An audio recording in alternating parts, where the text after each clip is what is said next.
ꯃꯇꯝꯒꯤ ꯃꯅꯤꯄꯨꯔꯤ ꯋꯥꯔꯤꯒꯤ YouTube channel ꯑꯁꯤꯕꯨ ꯇꯥꯕꯤꯔꯤꯕ ꯈ꯭ꯋꯥꯏ ꯄꯨꯝꯅꯃꯛꯄꯨ ꯇꯔꯥꯝꯅ ꯑꯣꯛꯆꯔꯤ꯫ ꯉꯁꯤ ꯑꯃꯨꯛ ꯇꯥꯃꯤꯟꯅꯔꯁꯤ ꯂꯥꯏꯕꯛ 12 ꯁꯨꯕ ꯇꯥꯡꯀꯛ꯫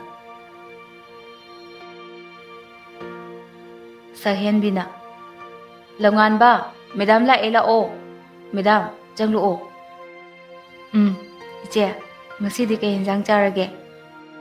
ꯌꯣꯡꯆꯥꯛ ꯏꯔꯣꯟꯕ ꯆꯥꯔꯦ꯫ ꯑꯗꯣ ꯃꯦꯗꯥꯝꯒꯤ ꯅꯨꯄꯥꯁꯦ ꯀꯔꯤ ꯇꯧꯒꯦ? ꯕꯦꯡꯀꯔꯅꯦ SBIꯗ꯫ ꯑꯩꯗꯤ ꯑꯣꯖꯥ ꯑꯣꯏꯕꯁꯦ ꯌꯥꯝꯅ ꯄꯥꯝꯖꯩꯌꯦ, ꯑꯗꯨꯒꯤ ꯁꯨꯝ ꯑꯦꯛꯁꯄꯤꯔꯤꯌꯦꯟꯁ ꯇꯥꯟꯕ ꯑꯣꯏꯅ ꯇ꯭ꯌꯨꯁꯟ ꯇꯧꯖꯕꯅꯦ꯫ ꯌꯨꯝꯗ ꯂꯩꯔꯤꯉꯩꯗꯁꯨ ꯑꯗꯨꯝ ꯇꯧꯔꯛꯏ, ꯁꯨꯝ ꯂꯩꯊꯣꯛꯄꯗꯣ ꯅꯨꯡꯉꯥꯏꯇꯕꯒꯤꯅꯤꯗ꯫ ꯑꯩꯈꯣꯏ ꯍꯁꯕꯦꯟꯗꯤ ꯈꯪꯍꯟꯗꯦ, ꯃꯥ ꯈꯪꯂꯗꯤ ꯁꯥꯎꯗꯣꯏꯅꯤ꯫ ꯉꯝꯗꯕꯒꯤ ꯋꯥꯅꯤꯗ ꯃꯦꯗꯥꯝꯅ ꯇꯧꯔꯤꯕ ꯊꯕꯛꯁꯦ ꯌꯥꯝꯅ ꯐꯈ꯭ꯔꯕ ꯊꯕꯛꯅꯤ꯫ ꯑꯗꯣ ꯃꯦꯗꯥꯝꯗꯤ ꯕꯦꯠꯇꯤ ꯂꯣꯏꯔꯕ꯭ꯔꯣ? ꯑꯧ ꯂꯣꯏꯔꯦ, ꯄꯨꯅꯦꯗ꯫ ꯑꯣ BAꯗꯤ ꯀꯥꯏꯗ ꯇꯝꯕꯤꯔꯛꯀꯦ? ꯄꯟꯖꯥꯕꯇ꯫ ꯃꯥꯁꯇꯔꯁꯨ ꯑꯥꯗ ꯑꯗꯨꯝ ꯇꯧꯒꯗꯕꯅꯦ, ꯄꯨꯄꯨ ꯂꯩꯇꯕꯒꯤ ꯊꯣꯛꯂꯛꯄꯗꯨꯗ ꯑꯁꯤꯗ ꯁꯨꯝ ꯂꯩꯔꯕ, ꯑꯥꯗ ꯆꯪꯗ꯭ꯔꯦ꯫ ꯂꯝꯉꯥꯟꯕ ꯂꯥꯛꯄ ꯉꯥꯏꯕ ꯑꯣꯏꯅ ꯃꯈꯣꯏ ꯑꯅꯤ ꯉꯥꯏꯍꯥꯛ ꯋꯥꯔꯤ ꯁꯥꯟꯅꯔꯝꯕꯅꯤ꯫ ꯉꯥꯏꯍꯥꯛ ꯂꯩꯔꯒ ꯂꯝꯉꯥꯟꯕꯁꯨ ꯆꯪꯂꯛꯂꯦ꯫ ꯊꯣꯏꯕꯤꯅ ꯂꯥꯛꯑꯣ ꯂꯥꯛꯑꯣ ꯍꯧꯔꯁꯤ꯫ ꯉꯔꯥꯡ ꯄꯔꯥ ꯍꯪꯅꯤ ꯍꯥꯏꯔꯝꯕꯗꯣ ꯃꯦꯊꯁꯀ ꯒ꯭ꯔꯥꯃꯥꯔꯒ ꯐꯥꯔꯕ꯭ꯔꯣ? ꯂꯝꯉꯥꯟꯕꯅ ꯐꯥꯔꯦ ꯃꯦꯗꯥꯝ꯫ ꯑꯣꯀꯦ, ꯑꯗꯨꯗꯤ ꯑꯩ ꯀꯣꯏꯁꯟ ꯍꯪꯉꯒꯦꯀꯣ꯫ ꯍꯣꯏ ꯃꯦꯗꯥꯝ꯫ ꯄ꯭ꯔꯥꯏꯝ ꯅꯝꯕꯔ ꯍꯥꯏꯕꯁꯤ ꯀꯔꯤꯅꯣ?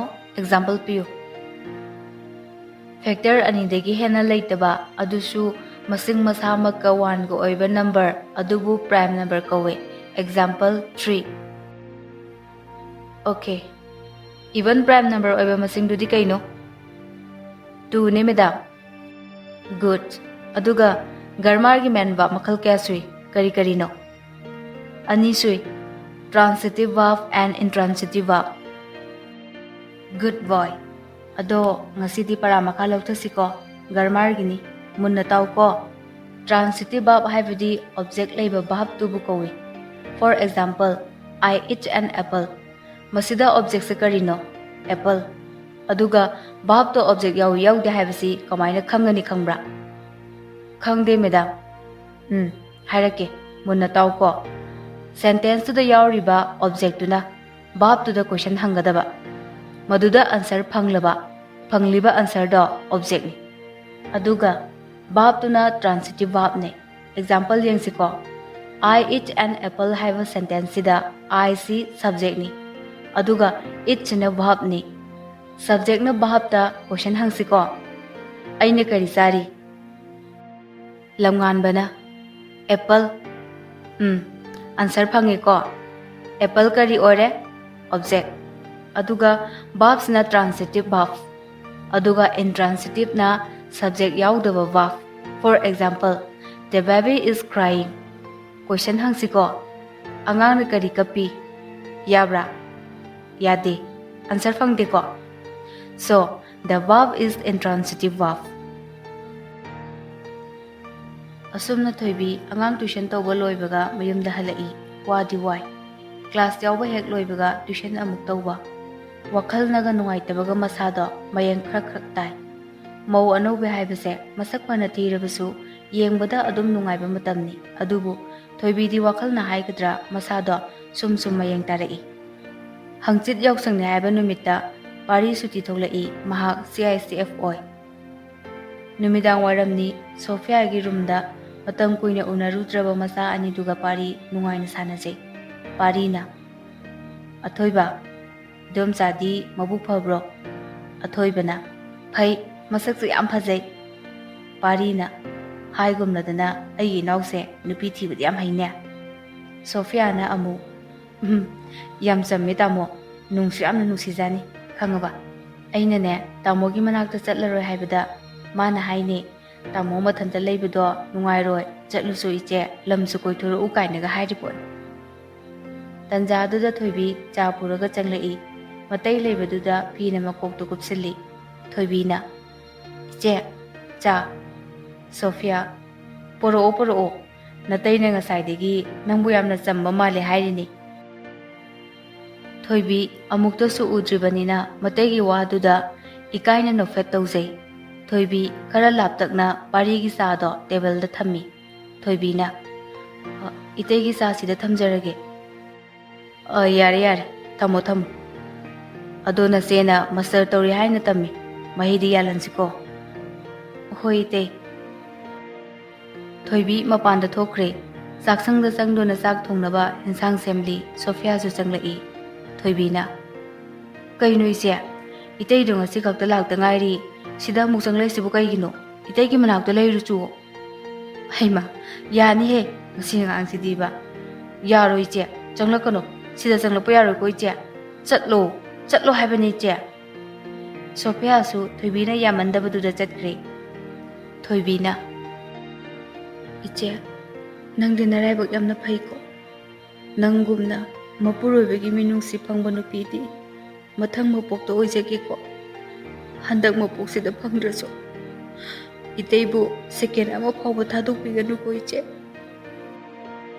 ꯊꯣꯏꯕꯤ ꯃꯤ ꯂꯥꯛꯄꯒꯤ ꯃꯈꯣꯜ ꯇꯥꯔꯛꯄꯗꯨꯗ ꯃꯄꯤꯗꯨ ꯐꯠ-ꯐꯠ ꯇꯩꯊꯣꯛꯏ ꯌꯥꯏꯃꯅ ꯕꯦꯃꯥ ꯀꯔꯤ ꯊꯣꯡꯗꯧꯔꯦ ꯏꯃꯥ ꯏꯆꯦꯅ ꯂꯐꯨ ꯊꯔꯣ ꯏꯔꯣꯜꯂꯣ ꯍꯥꯏꯌꯦ ꯀꯥꯡꯉꯧ ꯑꯃꯒ ꯑꯣ ꯐꯔꯦ ꯐꯔꯦ ꯑꯇꯣꯝꯕꯗꯤ ꯀꯥꯗ ꯂꯩꯔꯝꯕꯁꯨ ꯌꯥꯏꯌꯦ ꯏꯃꯥ ꯅꯠꯇꯦ ꯅꯪꯕꯨ ꯀꯞꯂꯨꯔꯕ꯭ꯔꯣ ꯀꯞꯇꯤꯌꯦ ꯏꯃꯥ ꯂꯣꯛ ꯊꯨꯡꯗꯣꯏ ꯇꯧꯔꯤꯔꯥ ꯈꯪꯗꯦ ꯄꯤꯁꯦ ꯁꯨꯝ ꯇꯥꯔꯒ ꯂꯩꯌꯦ ꯀꯣꯛꯁꯤꯁꯨ ꯈꯤꯇꯪ ꯆꯤꯛꯄ 이헤 ꯑꯗꯨꯗꯤ ꯅꯆꯦ ꯊꯣꯡꯍꯜꯂꯣꯗꯅ ꯌꯥꯅꯤꯗ ꯏꯃꯥ 이ꯆꯦꯗꯣ ꯍꯧꯖꯤꯛꯇ ꯆꯪꯂꯛꯑꯝꯕꯅꯦ ꯑꯩꯅ 이때ꯒꯤ ꯃꯅꯥꯛꯇ ꯂꯩꯔꯨꯆꯣ ꯉꯁꯤꯒꯤꯗꯤ ꯑꯩ ꯑꯗꯨꯝ ꯊꯣꯡꯉꯒꯦ ꯍꯥꯏꯈꯤꯕꯅꯦ ꯆꯥꯛ ꯂꯣꯏꯔꯗꯨꯅ ꯃꯌꯥꯝ ꯆꯥꯛ ꯆꯥꯅꯔꯦ ꯊꯣꯏꯕꯤꯁꯨ ꯊꯕꯛ ꯂꯣꯏꯁꯤꯜꯂꯝꯂꯒ ꯀꯥꯗ ꯆꯪꯂꯛꯏ ꯄꯨꯟꯁꯤꯕ ꯊꯥꯖꯒ ꯐꯣꯟꯗ ꯈꯠꯅꯕꯒꯤ ꯒ꯭ꯂꯥꯁ ꯊꯨꯒꯥꯏꯔꯒ ꯂꯩꯔꯝꯃꯤ ꯊꯣꯏꯕꯤꯅ ꯀꯩꯗꯧꯔꯒꯦ ꯇꯌꯥꯏ ꯀꯩꯁꯨ ꯇꯧꯗꯦ ꯑꯗꯨꯒ ꯀꯩꯒꯤꯅꯣ ꯑꯗꯨꯛ ꯌꯥꯝꯅ ꯁꯥꯎꯔꯤꯗꯨꯅ ꯍꯩꯃꯥ ꯒ꯭ꯂꯥꯁꯁꯤꯁꯨ ꯂꯣꯏꯅ ꯀꯥꯏꯔ ꯃꯥꯜꯂꯦ ꯅꯪꯅ ꯑꯗꯨꯛ ꯌꯥꯝꯅ ꯈꯪꯅꯤꯡꯂꯤꯗꯨꯅ ꯀꯔꯤꯒꯤꯅꯣ ꯃꯁꯦ ꯅꯪꯒꯤ ꯅꯊꯧ ꯅꯠꯇꯦ ꯁꯥꯎꯕꯗꯨꯗ ꯁꯨꯝ ꯍꯪꯕꯅꯦ ꯇꯌꯥꯏ ꯄꯨꯟꯁꯤꯕ ꯆꯝꯄꯜꯁꯨ ꯇꯣꯡꯗꯦ ꯃꯄꯥꯟꯗ ꯊꯣꯛꯀꯦꯅ ꯄ꯭ꯔꯞ ꯆꯠꯄꯗ ꯏꯁꯤꯡ ꯇꯥꯔ ꯃꯥꯜꯂꯦ ꯐ꯭ꯂꯣꯔꯗꯣ ꯁ꯭ꯔꯤꯠ ꯂꯥꯎꯅ ꯅꯥꯟꯊꯨꯔꯒ ꯂꯤꯛꯂꯤ ꯑꯀꯥꯏꯕ ꯃꯊꯛꯇ ꯇꯥꯁꯤꯟꯒꯦ ꯇꯧꯕꯒ ꯊꯣꯏꯕꯤꯅ ꯆꯦꯟꯁꯤꯜꯂꯛꯇꯨꯅ ꯂꯤꯛꯂꯤ ꯑꯀꯥꯏꯕꯗꯣ ꯃꯥꯒꯤ ꯃꯈꯨꯠꯅ ꯈꯨꯟꯖꯤꯜꯂꯤ ꯑꯗꯨꯒ ꯃꯥꯒꯤ ꯈꯨꯠ ꯃꯊꯛꯇ ꯄꯨꯟꯁꯤꯕꯗꯣ ꯇꯥꯁꯤꯜꯂꯤ ꯄꯨꯟꯁꯤꯕꯗꯣ ꯂꯤꯛꯂꯤ ꯌꯨꯗꯅꯕ ꯍꯣꯠꯅꯕꯗ ꯊꯣꯏꯕꯤ ꯃꯁꯥꯗ ꯃꯥꯒꯤ ꯃꯈꯨꯠꯇꯣ ꯌꯨꯈ꯭ꯔꯦ ꯊꯣꯏꯕꯤ ꯃꯃꯤꯠ ꯎꯏꯁꯤꯜꯂꯒ ꯌꯥꯄꯪ ꯆꯤꯛꯁꯤꯜꯂꯒ ꯑꯌꯣ ꯐꯥꯎ ꯍꯥꯏꯗꯅ ꯈꯥꯡꯉꯒ ꯂꯩ ꯄꯨꯟꯁꯤꯕ ꯊꯦꯛꯇꯣꯛꯂꯒ ꯐꯨꯛ ꯍꯧꯒꯠꯂꯛꯄꯗ ꯊꯣꯏꯕꯤꯒꯤ ꯃꯈꯨꯠꯇ ꯂꯤꯛꯂꯤ ꯃꯆꯦꯠ ꯌꯨꯔꯒ ꯏꯅ ꯑꯣꯔꯣ ꯇꯥꯔꯝꯕꯗꯣ ꯎꯔꯦ ꯄꯨꯟꯁꯤꯕꯅ ꯏꯆꯟꯊꯣꯏꯕꯤ ꯑꯁ ꯈꯨꯠꯁꯤꯗꯤ ꯏ ꯉꯥꯛꯇ ꯉꯥꯏꯔꯦ ꯊꯣꯏꯕꯤ ꯑꯁꯣꯛꯄꯒꯤ ꯑꯅꯥꯕꯗꯨꯗꯒꯤ ꯊꯃꯣꯏꯒꯤ ꯆꯩꯅꯥꯅ ꯍꯦꯟꯈ꯭ꯔ ꯃꯥꯜꯂꯤ ꯅꯍꯥꯟ ꯃꯈꯩꯗꯤ ꯄꯨꯟꯁꯤꯕꯒꯤ ꯃꯃꯥꯡꯗ ꯃꯤꯠꯂꯨ ꯄꯤꯔꯥꯡ ꯂꯣꯠꯁꯤꯟꯕ ꯉꯝꯂꯝꯕꯅꯤ ꯑꯗꯨꯕꯨ ꯉꯁꯤꯗꯤ ꯈꯥꯡꯕ ꯉꯝꯕꯒꯤ ꯄꯥꯡꯒꯜ ꯂꯣꯏꯈ꯭ꯔ ꯃꯥꯜꯂꯤ ꯄꯤ ꯑꯣꯔꯣ ꯆꯦꯟꯊꯔꯛꯏ ꯃꯈꯣꯜ ꯊꯣꯛꯅ ꯍꯤꯛꯅ ꯀꯞꯂꯛꯏ ꯄꯨꯟꯁꯤꯕꯁꯨ ꯊꯣꯏꯕꯤꯅ ꯑꯗꯨꯝꯅ ꯀꯞꯄꯗꯣ ꯑꯃꯨꯛꯇ ꯎꯈꯤꯗ꯭ꯔꯤ ꯉꯁꯤꯗꯤ ꯃꯍꯥꯛꯀꯤ ꯊꯃꯣꯏꯗꯁꯨ ꯊꯣꯏꯕꯤꯒꯤ ꯄꯤꯔꯥꯡ ꯎꯔꯒ ꯈꯥꯡꯕ ꯉꯝꯗꯕ ꯆꯩꯅꯥ ꯑꯃ ꯐꯥꯎꯔꯛꯄꯒꯨꯝ ꯇꯧꯏ ꯄꯨꯟꯁꯤꯕꯅ ꯏꯆꯟꯊꯣꯏꯕꯤ ꯏ ꯉꯥꯛꯇ ꯉꯥꯏꯔꯦ ꯊꯣꯏꯕꯤ ꯈꯨꯝꯗꯦ ꯐꯨꯛ ꯍꯧꯒꯠꯂꯒ ꯃꯈꯨꯠ ꯑꯣꯏꯗꯨꯅ ꯄꯤ ꯇꯩꯊꯣꯛꯇꯨꯅ ꯀꯥꯗꯨꯗꯒꯤ ꯊꯣꯛꯈꯤ ꯄꯨꯟꯁꯤꯕ ꯃꯁꯥꯗꯣ ꯇꯧꯐꯝ ꯂꯥꯛꯐꯝ ꯈꯪꯗꯦ ꯀꯉꯥꯎꯅꯩ ꯇꯟꯖꯥ ꯑꯗꯨꯗ ꯊꯥꯖꯒꯤ ꯐꯣꯟ ꯂꯥꯛꯏ ꯑꯗꯨꯕꯨ ꯃꯍꯥꯛ ꯄꯥꯏꯈꯠꯇꯦ ꯍꯟꯖꯤꯟ ꯇꯧꯔꯛꯄꯗꯒꯤ ꯑꯔꯣꯏꯕꯗ ꯄꯥꯏꯈꯠꯂꯤ ꯄꯨꯟꯁꯤꯕꯅ ꯀꯩꯅꯣ ꯊꯥꯖ ꯗꯥ ꯑꯩ ꯁꯣꯏꯈ꯭ꯔꯦꯕ ꯀꯣꯟꯅ ꯁꯥꯟꯅꯔꯁꯦ ꯑꯩ ꯄꯣꯊꯥꯔꯒꯦ ꯌꯥꯔꯣꯏꯗ ꯗꯥ ꯄ꯭ꯂꯤꯖ ꯑꯩ ꯁꯣꯏꯈ꯭ꯔꯦ ꯍꯥꯏꯕ ꯋꯥꯔꯤ ꯁꯥꯟꯅꯔꯤꯉꯩꯗꯨꯗ ꯊꯣꯏꯕꯤ ꯐꯠ ꯀꯥꯗꯨꯗ ꯆꯪꯂꯛꯏ ꯄꯨꯟꯁꯤꯕ ꯃꯁꯥꯗꯣ ꯏꯄꯥ ꯄꯥꯈꯠꯄꯒꯨꯝ ꯇꯧꯏ ꯑꯔꯥꯟꯕ ꯊꯕꯛ ꯑꯃ ꯇꯧꯔꯨꯕꯒꯨꯝ ꯏꯛ ꯇꯧꯗꯨꯅ ꯂꯩ ꯊꯣꯏꯕꯤꯗꯤ ꯍꯟꯅ ꯌꯦꯡꯗ꯭ꯔꯦ ꯑꯁꯣꯛꯄꯗꯣ ꯍꯤꯗꯥꯛꯁꯨ ꯍꯥꯞꯇꯦ ꯔꯨꯃꯥꯜꯅ ꯌꯦꯠꯁꯤꯜꯂꯒ ꯐꯃꯨꯡꯗ ꯀꯥꯈꯠꯈ꯭ꯔꯦ ꯄꯨꯟꯁꯤꯕꯁꯨ ꯊꯥꯖꯗ ꯋꯥ ꯑꯃꯠꯇ ꯍꯥꯏꯔꯝꯗꯅ ꯐꯣꯟꯗꯣ ꯐꯠ ꯀꯛꯊꯠꯂꯤ ꯑꯗꯨꯒ ꯑꯣꯐ ꯇꯧꯁꯤꯜꯂꯤ ꯊꯣꯏꯕꯤꯅ ꯇꯨꯝꯂꯤꯕ ꯐꯃꯨꯡꯗꯨꯗ ꯀꯥꯈꯠꯂꯛꯏ ꯑꯗꯨꯒ ꯊꯣꯏꯕꯤꯗ ꯌꯦꯡꯉꯤ ꯊꯣꯏꯕꯤ ꯍꯧꯖꯤꯛꯁꯨ ꯀꯞꯂꯤ ꯃꯤꯠꯇꯤ ꯎꯏꯁꯤꯜꯂꯤ ꯑꯗꯨꯕꯨ ꯄꯤꯗꯤ ꯇꯥꯕ ꯂꯦꯞꯇꯦ ꯄꯨꯟꯁꯤꯕꯅ ꯏꯆꯟꯊꯣꯏꯕꯤ ꯊꯣꯏꯕꯤ ꯈꯨꯝꯗꯦ ꯄꯨꯟꯁꯤꯕꯅ ꯁꯦ ꯍꯤꯗꯥꯛ ꯍꯥꯞꯁꯦꯕ ꯈꯨꯠꯇꯣ ꯊꯣꯏꯕꯤ ꯑꯗꯨꯗꯁꯨ ꯈꯨꯝꯗꯦ Ngasidi Thoibi Punsibabu Thamoi Yongno Warokra Male. Punsibagi Wahay Amatagi Pakum Pikidre. Punsiba Se Ichan Thoibia Wa Matang the Hayu Kadorge. Thoibi Punsibana Adu Yongno Kobuda Kumlakidre. Punsibana Sum Koraga Labatuda Pukning Nusiribra, Kapning Libra, Sounding Libra Kangde, Puk Habot Laga, Kadegi Tokre. Thabal Suyam the Pay, Purnima Kuidrabanina. Thabalgi Mangalbu Yeng Yengna, Mitki Pisu Lepte, Chintarak Liba. Thoibi Aigi Punsisibu, Asumna Asum Loi Kradra. Aibu Hinkisra, Seekrasra. Natraga, Yumda Hankrasra. Yumda Halagana, Halakpi Minthon. Siragana, Pang the Vitaba. Aduga Hinglagana, Sina Hingba. Hey, sir. Aibu Loxing Biro. Ahi Kang Bayam the war. Som the Supunsiba, Tabibu Kotiti, Tibia Batire, Pangba Gobalatre, Punsiba, Pakat Paparai. Punsibana Kaino. Angonangasi Parok Liba Ihulsibo. Mabulap Nani Hibigi, Pakat Paparis in the Karigino. Aisibuka de Rogzano. Asumna Tirakona Tobido, Yanakada Taraga Lerambado Tenarure, Punsiba, Lawai Luton Satkri. Kadai the Leramba Pino Kangde, Kambangam the Makaitare. Punsibana Toy, Hogolo Toybi, Tapnamit Pangtorei. Punsibana Toy, Nankadorage. Toybi, Tapnakumlai. Kashutodi. Punsiba, Toybibu Pamkatli, Aduga Kada Porai, Pamung the Tapna Hifali. Punsibana Toy, Nankadorage. Kashutodi. Hospital the Zasira. I Kashutodi. Said Lucy. Punsiba, Toybigi Watate, Hospital the Chat Nabalusali, Aduga, Toybibu Tangaki Haina Changlai, Toybi, Nasidi Kari Kala Avano Kangde, Konjel Karak Kalap Nahidai. Toybina. How dare you touch me? I know Haridana, I Kashutodina. I'm gonna disturb Torokana. Please, I don't think the lake. Punsiba, Toybigi Wahi do the Ikainu Siyanai, Leblamba Kumpamda, Hanto E. Punsibana. Oh. Sorry. Punsiba Sumagi Pamunda Kakakre, Toybisu, Punsiba was a talk Luraba Matunda, Nuarak Dramale, Kabla E, Makol de Tokte, Toybina. Tayai, I will waro bigano. I nanganaksin Naragalabase, Wahaba Hele. I can't bangam lactre. I napam the laptop like a late. Adunane, I will waro Gunupataya. Punsibasu, Wakalda Kanje. Asukuiba matamse tayai heba wahidegi makha tajaraktribane adubu isan toibina aibu asuk warongna seraklibasina karigino ma aibu warora sala Punsiba ahingdo tumba yadre aduga tumba aduk yamna phabi toibisu ngasidi mikup amata mit usilu yakidre nongalamdaida toibido tumthakre Punsibadi nongala phawba mit usinba ngamkidre toibigi wakalda Nongalakpada Punsiba Hogotli, a hing tum the begi mamitudi, Naksangangi, press oitoglaga, Gizenda Chaloli. Sofiana Haima, Masi Dikari Numino ne, Saksang the Galeram disibo.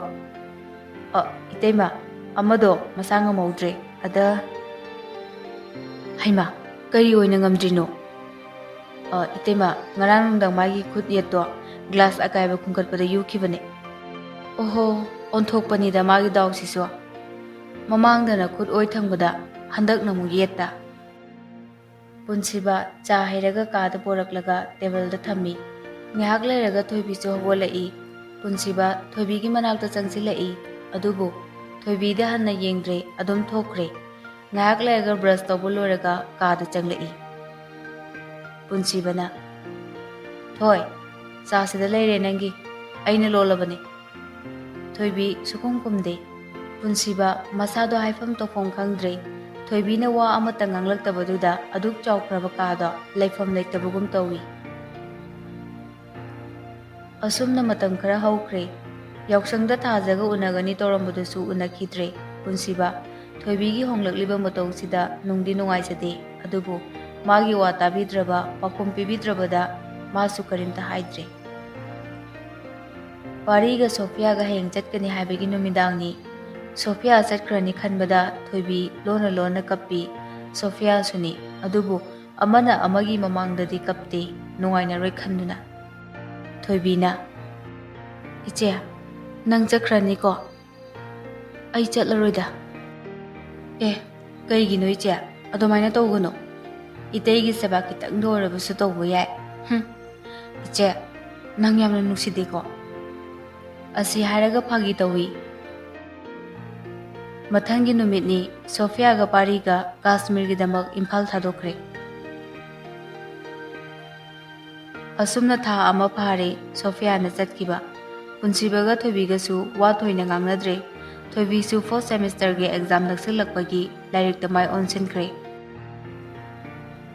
ꯄꯨꯟꯁꯤꯕ ꯊꯣꯏꯕꯤꯅ ꯃꯥꯕꯨ ignore ꯇꯧꯕꯗ ꯐꯥꯎꯔꯤꯕ ꯅꯨꯡꯉꯥꯏꯇꯕ ꯏꯍꯨꯜꯁꯦ ꯃꯥꯒꯤ first ꯂꯞ ꯀꯥꯏꯅꯈꯤꯕꯗ ꯐꯥꯎꯕ ꯐꯥꯎꯈꯤꯗꯦ꯫ ꯉꯁꯤ ꯐꯥꯎ ꯃꯥꯅ ꯊꯣꯏꯕꯤꯅ ꯋꯥꯔꯧꯈꯤꯕꯒꯤ ꯃꯔꯝꯗ ꯍꯟꯖꯤꯟ ꯍꯟꯖꯤꯟ ꯍꯪꯖꯔꯤ, ꯑꯗꯨꯕꯨ ꯄꯥꯎꯈꯨꯝꯗꯤ ꯐꯪꯗꯦ꯫ ꯊꯥꯖꯒꯁꯨ ꯇꯣꯏꯅ ꯄꯥꯎ ꯐꯥꯎꯅꯈꯤꯗ꯭ꯔꯦ꯫ ꯑꯦꯛꯖꯥꯝ ꯇꯧꯒꯗꯕ ꯅꯨꯃꯤꯠ ꯀꯨꯟꯅꯤ ꯈꯛꯇ ꯉꯥꯏꯔꯦ, ꯅꯨꯃꯤꯗꯥꯡꯅꯤ꯫ ꯊꯣꯏꯕꯤ ꯇꯦꯕꯜꯗ ꯂꯥꯏꯔꯤꯛ ꯄꯥꯔꯒ ꯂꯩ꯫ ꯊꯥꯖ ꯃꯇꯝ ꯀꯨꯏꯅ ꯄꯥꯎ ꯐꯥꯎꯅꯔꯨꯗ꯭ꯔꯕ ꯃꯇꯨꯡꯗ ꯐꯣꯟ ꯇꯧꯔꯛꯏ ꯄꯨꯟꯁꯤꯕꯗ꯫ ꯄꯨꯟꯁꯤꯕ ꯐꯣꯟ ꯄꯥꯏꯈꯠꯂꯒ ꯃꯄꯥꯟ ꯊꯣꯛꯈꯤ, ꯑꯗꯨꯕꯨ ꯊꯣꯏꯕꯤꯗꯤ ꯊꯧꯁꯥꯔꯨꯗ꯭ꯔꯦ꯫ ꯃꯄꯥꯟꯗ ꯄꯨꯟꯁꯤꯕꯅ, "ꯀꯩ ꯂꯩꯔꯒꯦ?"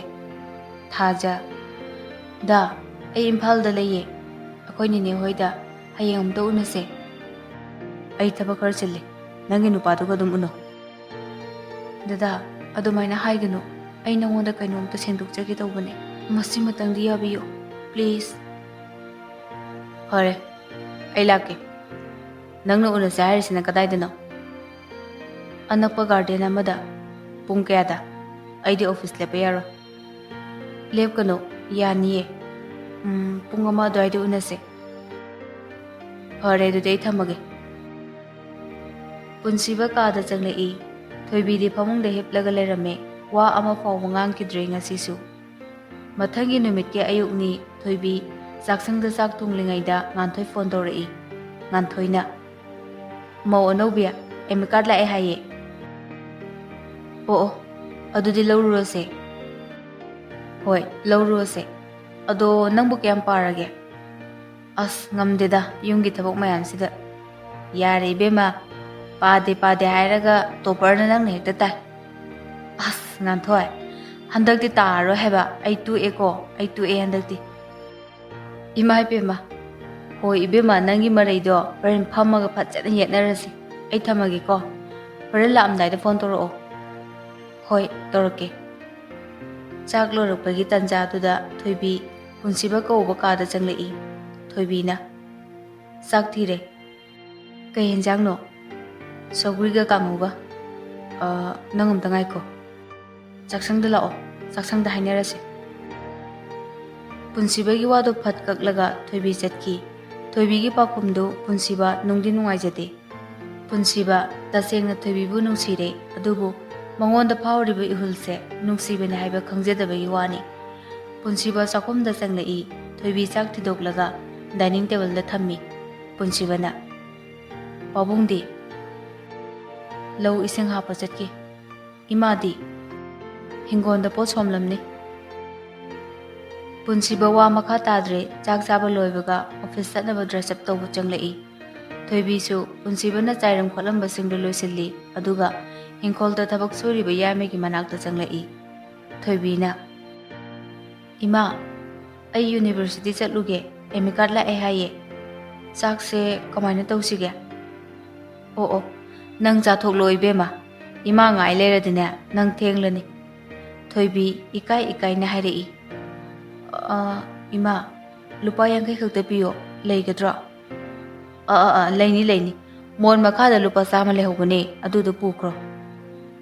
ꯌꯥꯏꯃꯒ ꯊꯣꯏꯕꯤꯒ ꯋꯥꯔꯤ ꯁꯥꯟꯅꯕꯗꯨ ꯄꯨꯟꯁꯤꯕ ꯊꯕꯛ ꯆꯠꯅꯕ ꯊꯣꯛꯂꯛꯄꯗ ꯂꯣꯏꯅ ꯇꯥꯔꯦ꯫ ꯄꯨꯟꯁꯤꯕ ꯀꯥꯗ ꯐꯠ ꯆꯪꯈꯤ, ꯑꯗꯨꯒ ꯊꯣꯏꯕꯤꯒꯤ ꯐꯃꯨꯡꯗ 9,000 ꯑꯃꯨꯛ ꯊꯝꯂꯝꯃꯤ, ꯆꯦꯖꯦꯠ ꯑꯃꯁꯨ ꯊꯝꯂꯝꯃꯤ꯫ ꯄꯨꯟꯁꯤꯕꯅ ꯊꯣꯛꯂꯛꯄꯒ Thoibina kaada changlakpaga mapa chanana thengnei. Anido wadi ngangnade. Mamitti michanei. Punsibasu khitang wararap tawna yenglammi. Thoibisu warauna yengi aduga adum punsiba thokre.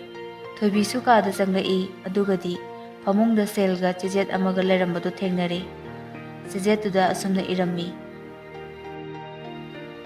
Isel Thoibi, nangna aibu waroriba maramda adu matangde hayu. Nangna wala ngangdabase ai tofong khangde. Nangna engonda wa ngangningdrise karigino. Nangna MU chatpagi sel letra pawba engonda haidriba karigino. Thoibi mathanta sonjay. Tayai, ai nangondagi lapthoknaba pame. Nangga naksinaraga leibase ai yamna wai adunane. Nangdi suknatagi aina ngaujaba nungsijakibane. Mapoksida nangdi aigi oijaba phanglaro taksi sonjaba nattana aibu warobiganu ko tayai. Punsibana thamlamba seldo Thoibi machi lengdana adumak thammi. Pungkai amamuk leiraga Thoibisu MU chatnaba thonglai. Sumangdagi Thoibina hairei. Ima, seldo lore mon makhadagi ai chatlukhige. Hoi hoi, gari do yenga ga chatluko. Thoibi gari tongna ngan thoide message thai. Phone balance pawa hapa ngamdre Thoibi do. Exam mayaga oirakpaga home tutor su chatkidre. Thoibi na ngan thoi ai yorok tore nang lusilo. Hoi, lao. Ngairamuko ngaside ai gari su porei. Hoi, khara thundi lau ko. MU yore Thoibi main gate ta ngan thoibu ngairi. Minute 15 gi matungda ngan thoi yausilai aduga ngan thoi gi gari da tonglaga pulak changminarei department ta. Emikat lawba loraga thokminarakpada ngan thoi gi boyfriend pamaiba phone torei. Ngan thoina, hello da. Pamhaiba ibani amta unase. Ngasidu unaroi sida. Kaigino ngasi hek unasi yadraba aina kadawgi yung. Ai Thoibiga MU da lakminariye emikat lawba. Oh, uda kuirine Thoibida. Ado eri toktang da kanoma chaminase kaino Thoibisi yauraga. Hoi, ado kuibadi yaroi ko midi maunina.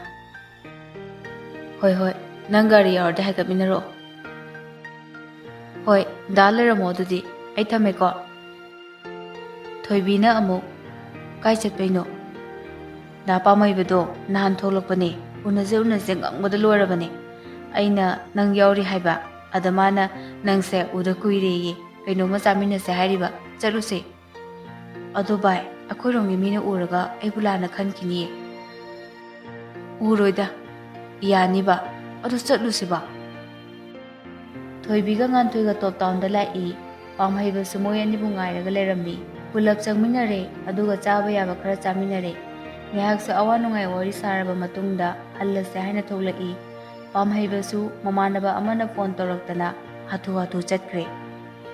Thoibiga ngan thoiga top town dagi thoglakpada punsibaga thajagasu top town da changlai. Mapa sanana hek thengnei.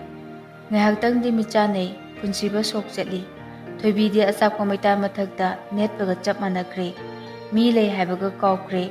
Khambaga nanghaude mitlu pirangdo chentarei. Punsibasu iya tawi wa haiba ngamde nganthoi punsibabu kauge tawi Thoibina kujinna si tuminna. Thoibi warorap tawna sakna yenglamlaga tuna mafamdo thadoklaga nganthoiga lakminari. Thoibi mitki piti chinthaba lepte. Nganthoi sungakpagum tawi karino moyni gi mawongse gyan tajade. Nganthoina Thoibia biti pakdamdu sangkise. Nganthoi jangarosi ayum yam chatningi. Adumaina tawnuba Thoibia se please amtu changu seba lao. Thoibiga nganthoiga biti pakda changlai aduga napi maraktuda ne tana phami. Thoibi di mitki pido haujisu lepte tarakpa. Nganthoina noyani gi marakda lainariba marise kaino. Thoibi nofet tawi kaidorage kaisu tawde kaino. Thoibi pido phat taithui. Nganthoina hairo Thoibi haima kem tawde haraga kaino nganthoi. Oh, phare ngasidagiने aigi number su kakro aisu nangi number se kaagi ibani tinabagi karibu kanarigi nganthoi magi mobile do puthokduna thoibi gi number do kakke tawi thoibi kablai ai ware nganthoi ai siningi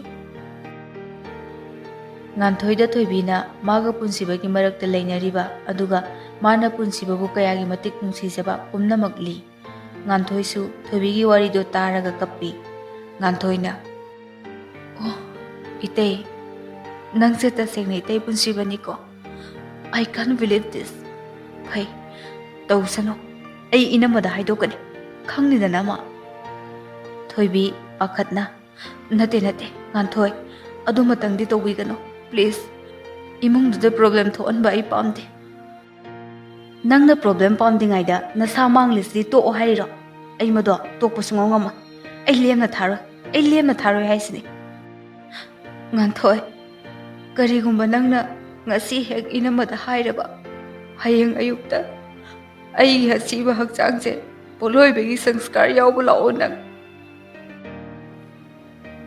nganthoi thoibigi sajat khangi chinga khutka manei haiba amuksu pakhatli thoibina blackmail tawbodagi nganthoi upai letre mathanta saungningi thoibina nganthoi ai chatlage nangsu chatkro nganthoi thoibibu matomda chatlan kebado pakhatli nganthoi na lao gari tongo singjamai phawu yawro thoibi su gari do tongkhatli singjamai hentorakpaduda thoibina nganthoi singjamai yawri lepo tumina tongo yum pau tilamdoini yaraniye as ngangkreda tumina tongo de tongo asumna thoibibu nganthoi na yum pau thilai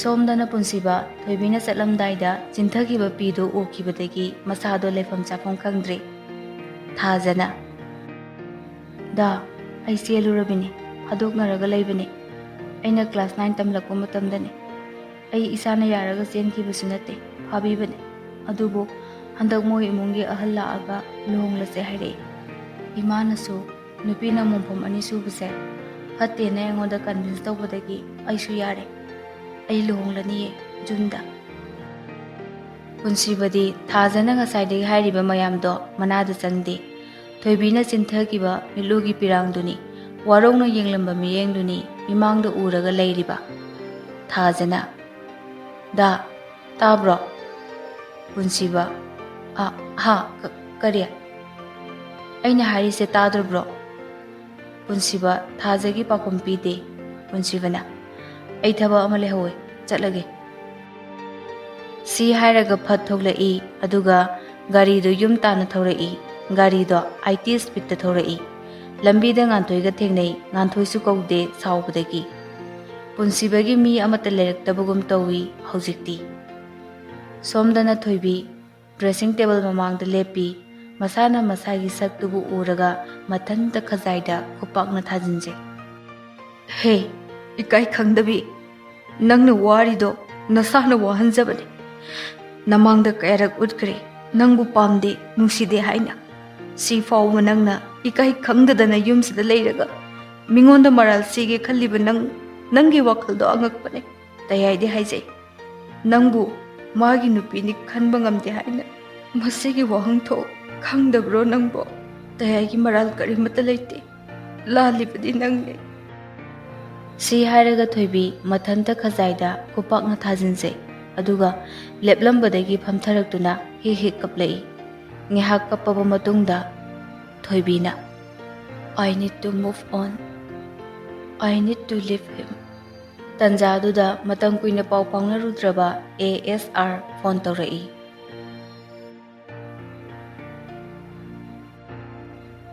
Ngasigi tangkak matang asida loisinjari makha taba hayamuk taminarasi.